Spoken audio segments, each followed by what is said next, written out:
चली है रास्ता गे छोड़ी कोले गंगा जी में तू असलान गे छोड़ी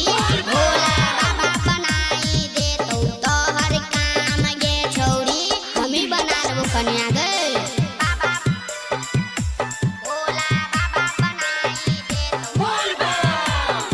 हर काम गे छोड़ी बाबा बनाई दे तो हर काम गे देवघर के मेला में भीड़ छे भारी भोला बाबा खोलने छे अपन के बाड़ी आयुष कहे छो महिमा छे भारी संतोष सबरिया बनल छे पुजारी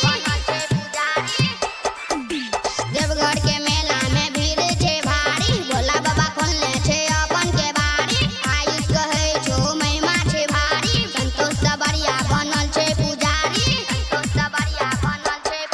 के छोड़ दही अपन घर दुआरी गे छोड़ी